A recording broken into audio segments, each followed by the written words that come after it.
Malam ini kita akan bersama-sama membaca firman Tuhan yang terambil dari kitab Yoel pasal yang ketiga ayat 9 sampai ayat 14. Yoel pasal 3 ayat 9 sampai 14. Kita akan membacanya saling sahut bersautan. Saya akan awali ayat 9, lalu jemaat menjawab ayat 10, dan seterusnya saling ganti bergantian sampai tiba pada ayat yang ke-14. Yoel pasal 3 ayat 9 sampai ayat 14. Saya akan baca dari Lembaga Alkitab. Maklumkanlah hal ini di antara bangsa-bangsa. Bersiaplah untuk peperangan. Gerakkanlah para pahlawan. Suruhlah semua prajurit tampil dan maju. Ayat 10.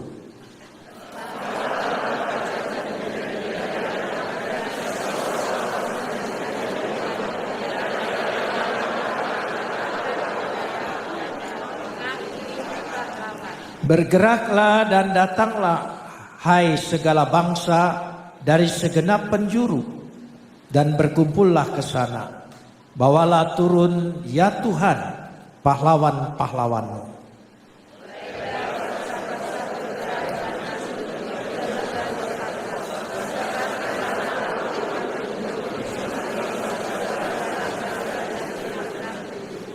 Ayunkanlah sabit sebab sudah masak tuayan.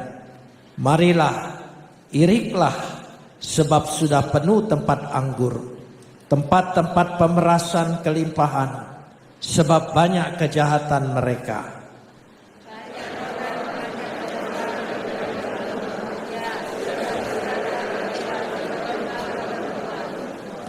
Kapot leha Adonai Elohenu kapot leha. Segala kemuliaan ya Adonai Tuhanku, kemuliaan bagimu. Saudara-saudara yang dikasihi Tuhan, terlebih dahulu saya ingin menjelaskan keseluruhan Yoel pasal 3 merupakan janji pemulihan Tuhan dan berkat Tuhan bagi umatnya. Dan pasal 3 ini bertolak belakang sekali dengan Yoel pasal 2. Dikatakan di sini dengan jelas sekali bahwa akan ada peperangan. Ada 3 kata yang penting. Peperangan, penuaian, dan pengirikan. Kita lihat ada hal yang sangat kontradiksi, yang tidak mungkin. Tapi itulah nubuat Yoel dengan bahasa sastra yang sangat indah sekali. Akan ada bahaya besar. Akan ada malapetaka yang besar. Peperangan digambarkan di situ. Jadi itulah dunia. Tapi di tengah-tengah peperangan ada masa penuaian.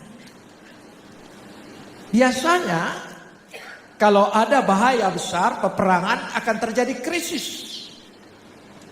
Krisis ekonomi, krisis pangan, krisis dalam kehidupan. Tapi Alkitab berkata beda. Memang tidak dihindari, ada kesusahan, ada bencana, ada sakit penyakit, ada krisis, tidak dapat dihindari. Karena dunia ini memang begitulah ketika jatuh dalam dosa. Tetapi ada kata pengharapan yang luar biasa, penuaian. Bertolak belakang sekali. Tapi itulah yang diberikan Tuhan kepada umatnya. Orang lain boleh peperangan, tapi engkau akan menuai. Orang lain boleh resesi, engkau akan resepsi. Itu janjinya. Itu jelas dalam kitab Yoel. Lalu apa saja yang harus kita persiapkan supaya kita terhindar dari peperangan ini, tapi masuk pada masa penuaian? Memang akan ada pembersihan, pengirikan anggur, dikatakan di situ dengan jelas sekali. Lalu langkah-langkah apa saja? Dikatakan di sini pada ayat yang ke-9 diawali dengan satu kata, maklumkanlah. Kir'u zot yang pertama. Beritakanlah. Beritahukan kepada umat. Memang ada hal-hal yang kita hadapi bahaya besar. Tapi bukan itu. Di balik itu, kita tidak bisa menyembunyikan semua keadaan fakta-fakta dunia sekarang ini menghadapi masalah-masalah yang besar yang tidak pernah habis-habisnya. Kiruzat, beritakanlah, maklumkanlah, umumkanlah, kasih tahu. Itu yang pertama. Karena dikatakan di situ untuk itu langkah yang kedua disebut kadesu. Siapkanlah. Kata kadesu berakar dari kata kades. Seakar dengan kata kados. Sucikan. Artinya pisahkan. Bahwa umat itu selain dipersiapkan, diumumkan, dipisahkan.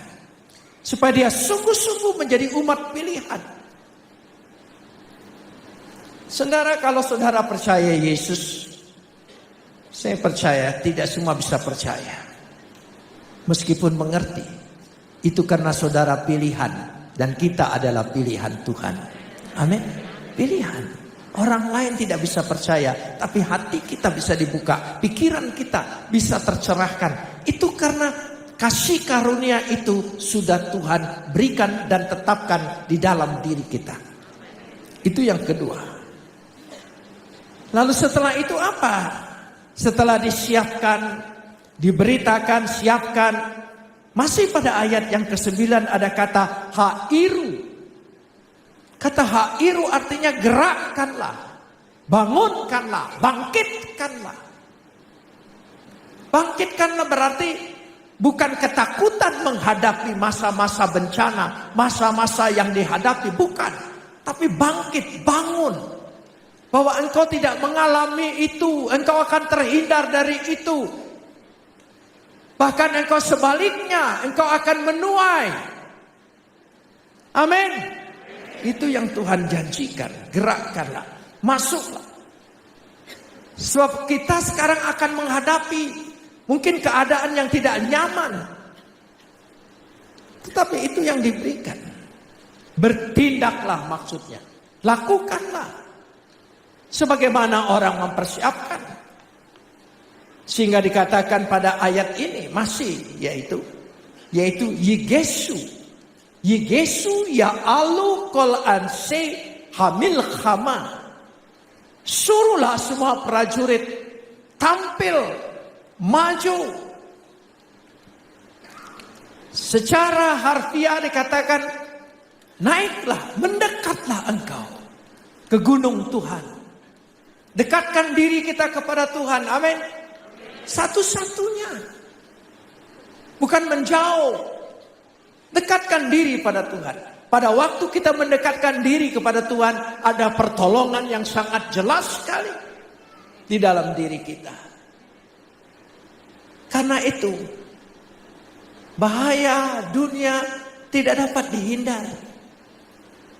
Kita mengalami masa-masa itu, saudara, kita mengalami semua. Kita terluput dan terlewat itu hanya karena kemurahan Tuhan, belas kasihan Tuhan. Sampai hari ini, Anda dan saudara kadang-kadang tidak cepat kenal. Karena kita semua seperti kalau dalam film-film orang yang pakai masker itu penjahat. Tapi nyatanya kita memakai itu semua. Kita berjaga-jaga. Tidak apa-apa. Tetapi maksud saya, ini kondisi kita. Ini realita hidup kita. Ini kenyataan yang kita hadapi. Tapi di tengah-tengah ini janji Tuhan itu. Bukan kita berputus asa, bukan kita tidak punya masa depan. Kita harus berani maju, berani tampil, bertindak sebagai orang-orang yang dipersiapkan oleh Tuhan. Amin. Berarti kita ini yang terluput semua, kita dipersiapkan oleh Tuhan pada zaman yang baru yang bakal kita hadapi. Anda kita semua terpilih dari itu. Karena sudah dipersiapkan oleh Tuhan. Dikatakan. Sehingga itulah laskar Tuhan. Laskar Tuhan. Amin. Majulah laskar Tuhan. Ya. Ada satu lagu lama yang saya sudah, maju laskar Tuhan. Ya, maju.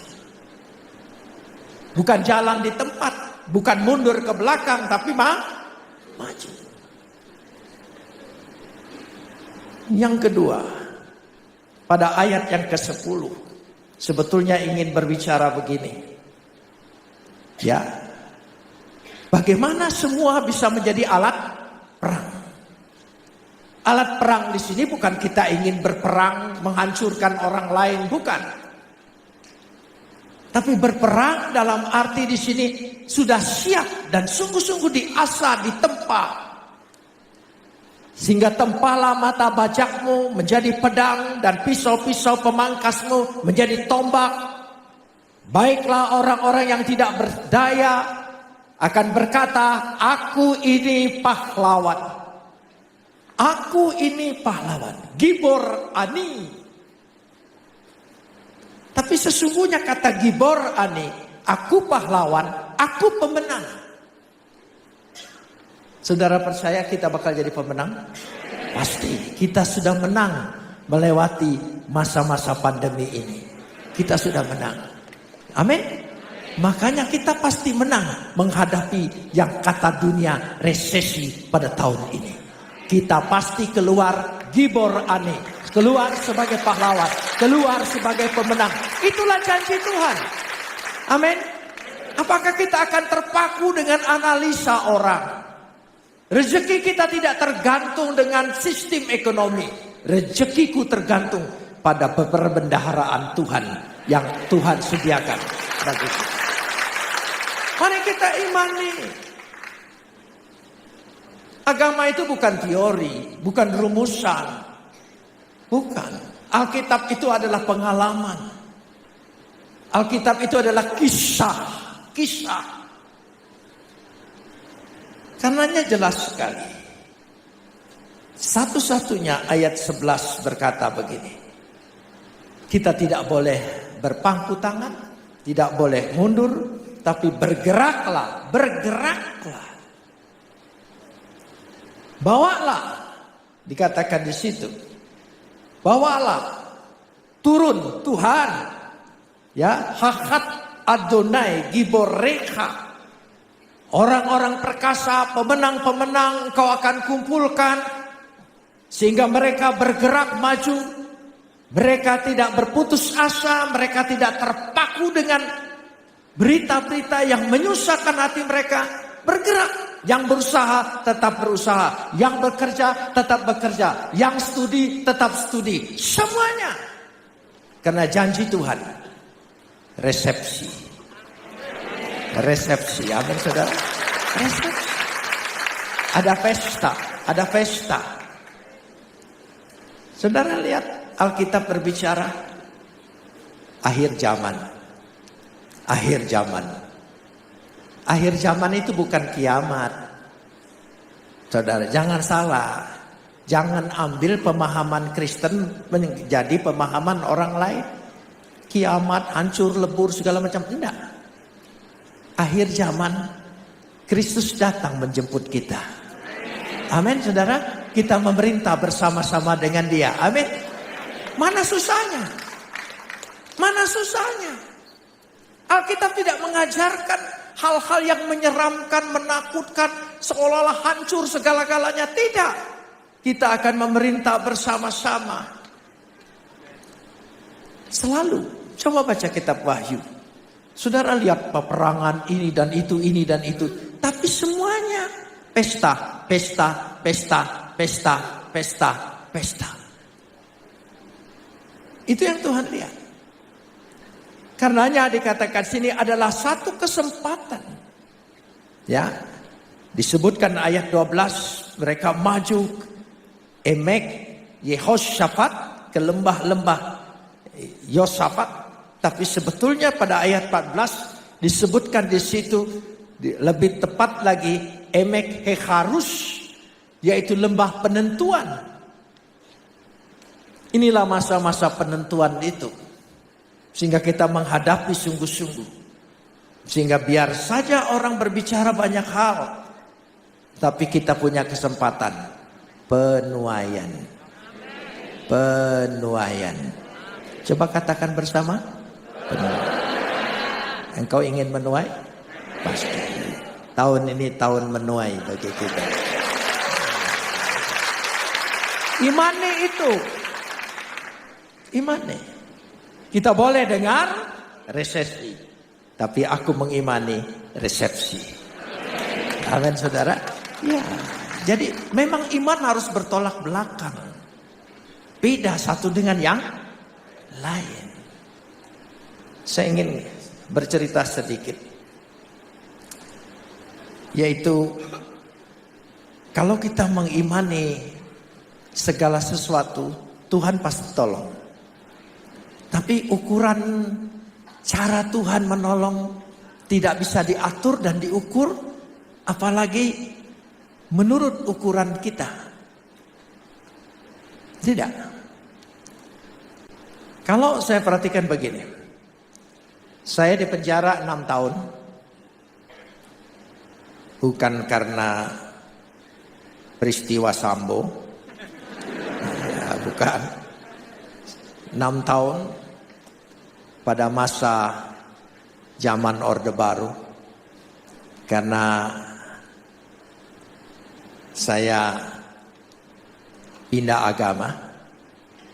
Bukan soal pindah agamanya, tapi karena saya membandingkan kitab suci yang lama pada kitab suci yang saya imani sekarang, dan saya dianggap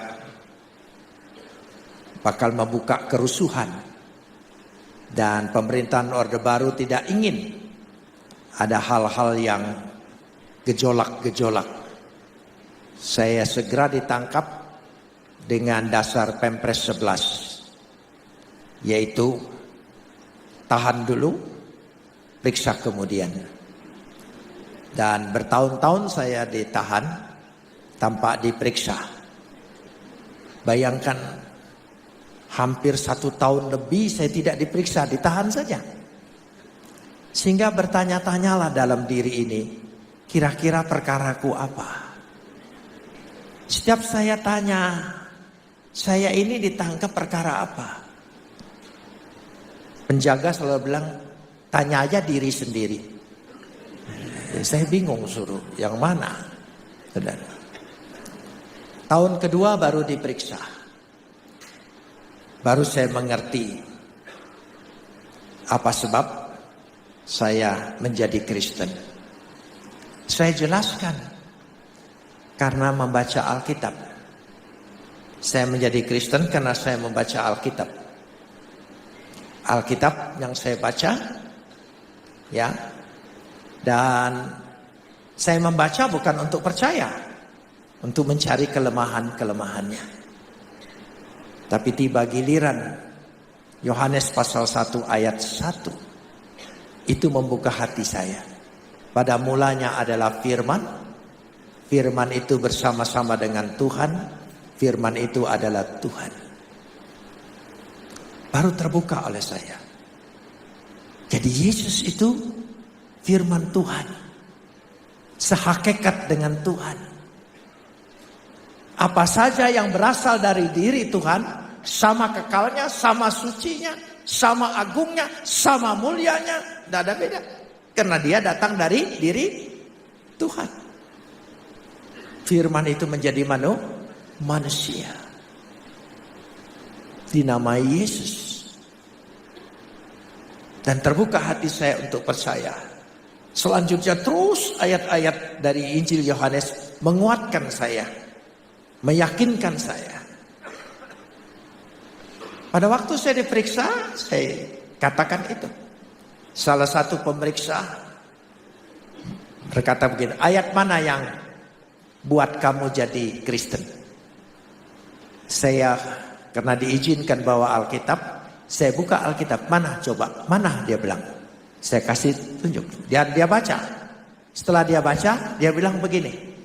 Ternyata setelah saya baca, saya nggak jadi Kristen. Loh, tadi saudara bilang ayat ini yang saudara baca, lalu saudara jadi Kristen. Sekarang saya baca, tapi saya tidak jadi Kristen. Jawab yang betul, dia bilang. Lalu saya jawab, ada bedanya Pak. Saya baca, saya dipilih. Bapak baca, Bapak tidak dipilih. Marahlah dia. Ditempelengnya lah saya, saudara. Ya sudah. Saudara percaya? Karena kita dipilih. Berbahagialah.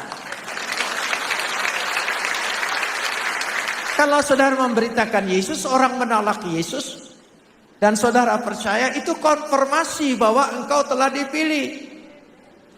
Amin. Tidak mudah untuk itu. Karena itu, dari proses itu semua, menjalanin semua itu, saya jalani. 6 tahun saya dalam penjara, dipindah-pindah. Dari Kopkamtib ke Laksus, dari Laksus ke Laksusda, Laksus Pus, pindah. Baru terakhir pindah ke Kalisosok. Waktu dipindahkan Kalisosok, saya berpikir California. Ya, 2 tahun 5 hari saya menghuni Kalisosok. Ya, karena itu saya mengerti bahasa Jawa Timuran. Saudara ya, 2 tahun 5 hari. Pindah lagi ke Cipinang, Chicago. Ya, saya imani itu. Akhirnya setelah 5 tahun lebih baru diadili. Dijatuhkan hukuman 6 tahun. Dahsyat. Kalau 1,5 tahun membunuh 1 orang, berarti 6 tahun berapa orang? Lalu saya pindah. Semua itu terjadi, dialami. Tapi satu pengalaman yang luar biasa di dalam hidup saya. Itulah cara Tuhan mempersiapkan seseorang. Saya ditangkap ketika saya masih sekolah di I3 Batu Malang, sekolah pendeta. Baru 6 bulan sekolah, udah ditangkap. Rupanya Tuhan bilang, jangan sekolah di sana, sekolah dengan aku aja. Dan selama dalam penjara, saya sudah menyelesaikan baca Alkitab 25 kali. Kenapa? Karena tidak boleh bawa buku lain kecuali Alkitab. Sedangkan saya hobi baca dari kecil. Tersiksa betul ketika tidak boleh membaca. Satu-satu yang diizinkan Alkitab. Jadi saya baca Alkitab. Saya pikir tamat 1 kali mungkin Tuhan bebaskan. 1 kali belum, 2 kali belum, 3 kali belum. Terus saja saya baca, terus. Jangan putus asa, baca terus. 25 kali baru bebas. Saudara, sebagai orang Kristen sudah pernah tamat baca Alkitab 1 kali? 1 kali saja. Kalau belum, saya berdoa supaya saudara masuk penjara. Ya. Setiap kesusahan yang diizinkan Tuhan terjadi dalam hidup kita, ada maksud Tuhan di depan yang jauh lebih baik. Amin. Loh iya. Tuhan menghibur, memberikan penghiburan. Mungkin kalau saya di luar, ditabrak bajai, mati. Jadi Tuhan izinkan ditaruh di penjara, nggak ada bajai yang lewat. Jadi ada sesuatu dalam diri kita. Kesempatan inilah, maka dikatakan silhu, ayunkanlah, mulailah bekerja, tidak usah takut. Syabit, magal, ya dikatakan di situ. Artinya alat yang digunakan itu. Jadi engkau akan digunakan oleh Tuhan masing-masing dalam setiap kehidupanmu. Sehingga dengan demikian kita siap untuk melakukan. Sementara berita peperangan, resesi, tapi kita akan menuai. Penuaian itu terjadi karena berkat Tuhan, pilihan Tuhan. Amin. Loh ya. Kita mengamini hal-hal yang dari Tuhan, bukan hal-hal yang dari dunia. Karena itu berusahalah, bekerjalah. Semua kita lakukan.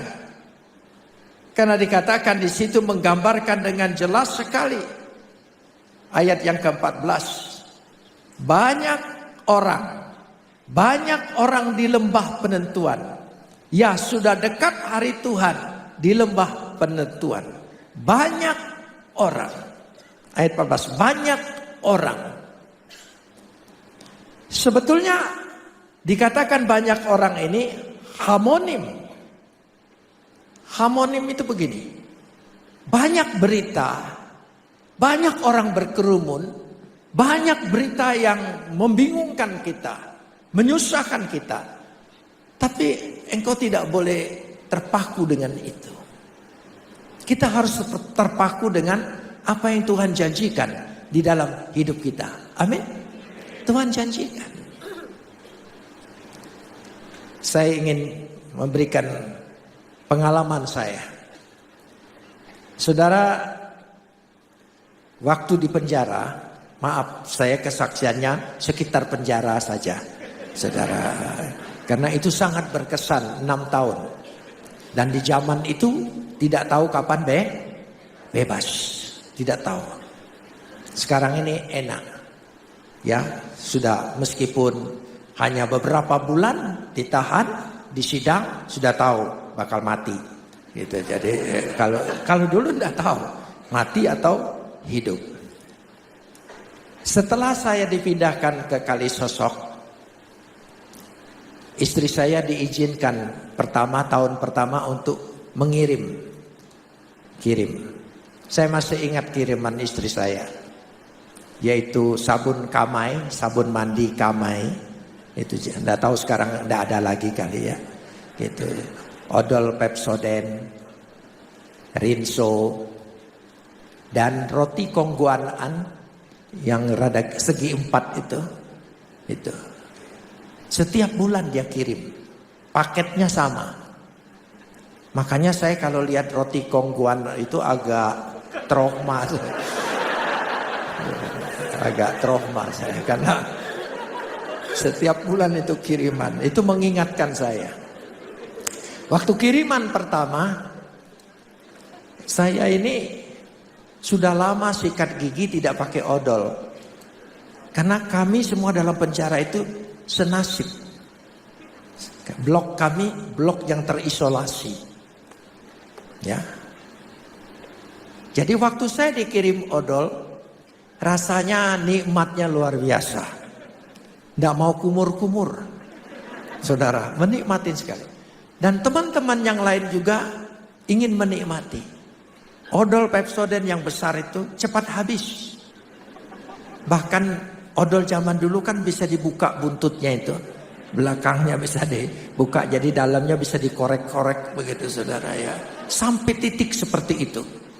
Habis. Waktu habis karena sudah terbiasa pakai odol, lalu tidak pakai odol, tidak enak. Saya berdoa dengan Tuhan. Agak malu-malu saya berdoa dengan Tuhan.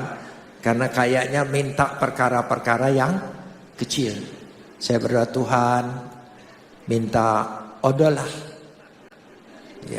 Ya karena saya orang Protestan. Tidak pernah diajar minta yang kecil-kecil. Mintanya doa syafaat yang besar-besar. Papua, ya Afrika, segala macam.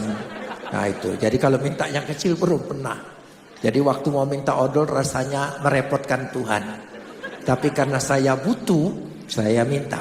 Tuhan tolong minta. Sambil malu saya bilang, odol. Tapi waktu saya berdoa itu saya mikir, siapa tahu Tuhan gerakkan Tuhan gerakkan istri saya untuk kirim.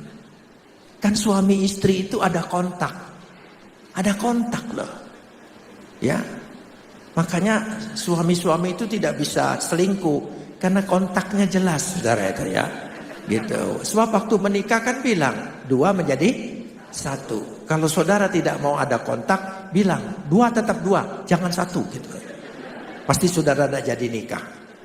Jadi sudah, ya suami istri itu ada kontak. Ya, coba kita perhatikan. Coba suami istri saya kalau pergi pelayanan, istri saya tidak ikut. Ya, tidak pakai WA, tidak pakai SMS, tidak pakai telepon. Cukup pingin saya sayur asem. Pasti pulang ke rumah tepat sayur asem. Itu kontak. Kontak kami sudah lama, 55 tahun. Saudara. Jadi kontaknya luar biasa. Kalau saya bilang, "Ma, dia tahu. Mertua ongkosin." Oh iya.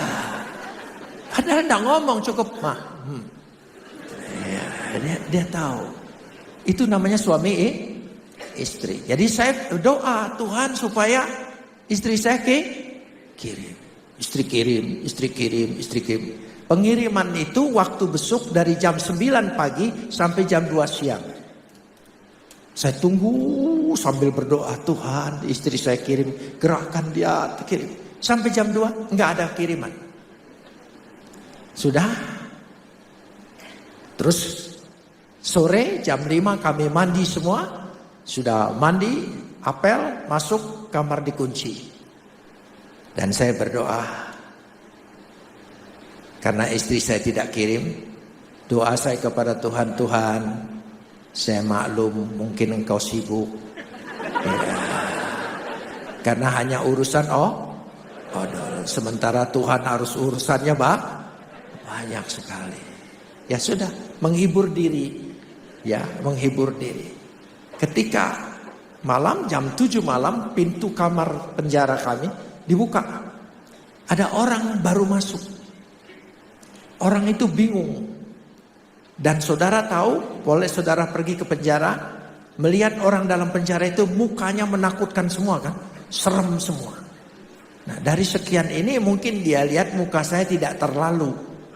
Jadi dia dekat ke saya. Kok boleh enggak saya tidur di sini? Oh boleh. Saya pinjemin tikar, saya pinjemin bantal. Saya banyak tikar dan bantal warisan dari yang bebas-bebas itu. Itu gunanya orang di penjara lebih lama. Dia pasti terima warisan, saudara. Karena mereka tidak pernah berani bawa yang barang sudah di penjara, bawa pulang. Dia bilang nanti sial. Iya, saya bilang nanti sial kalau kamu bawa. Gitu. Jadi dia tinggal. Jadi saya pinjemin. Waktu saya pinjemin, dia di situ. Lalu dia buka tas plastik kreseknya itu, dia buka plastiknya. Kok boleh enggak titip ini? Oh ya. Begitu saya buka, isinya odol.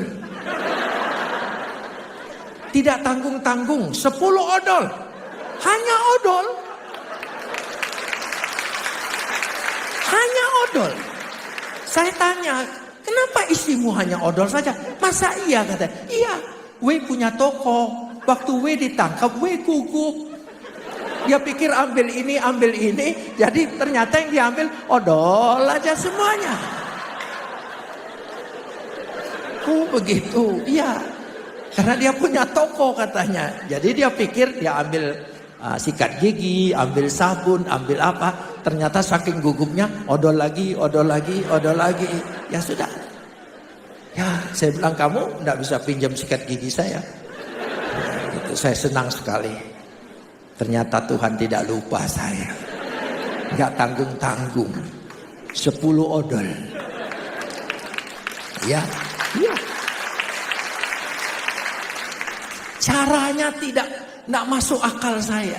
Nggak pernah kebayang oleh saya bahwa ada orang bakal ditangkap bawa. Nggak kebayang. Yang saya pikir istri saya datang. Ya, atau teman saya yang seorang pengacara yang suka datang ke Surabaya, suka titip uang dengan kejaksaan, namanya Adenan Buyung Nasution. Setiap Bang Buyung datang ke Surabaya, dia selalu titip uang buat saya. Saya pikir itu, ternyata tidak, ada jalan yang lain.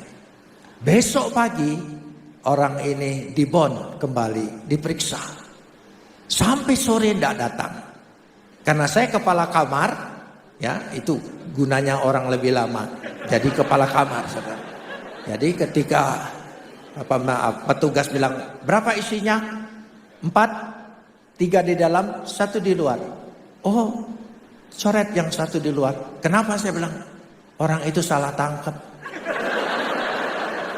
Namanya sama tapi orangnya lain. Rupanya dia hanya untuk kirim yang itu saja.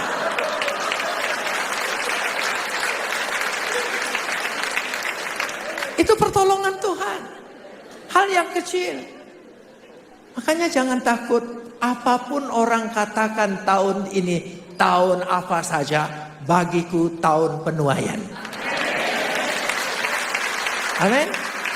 Bagiku tahun penuaian. Imani itu. Tuhan tidak lupa, Tuhan sangat tahu sekali. Dari situ iman saya makin bertumbuh dan makin bergantung dengan Dia. Selesai itu masih lama lagi, pindah lagi ke RTM Jakarta. Dari RTM pindah lagi ke Cipinang. Dari Cipinang pindah lagi ke Cirebon. Setiap pindah itu saya imanin kota-kota di Amerika. Iya, tapi ternyata betul. Setelah bebas, seluruh kota-kota itu saya datangin semua. Itu iman orang dalam penjara tidak berdaya sama sekali. Saudara masih bebas, masih merdeka. Saya percaya masih banyak jalan yang Tuhan sediakan bagi kita. Tidak usah takut. Mari kita mendekatkan diri pada Tuhan.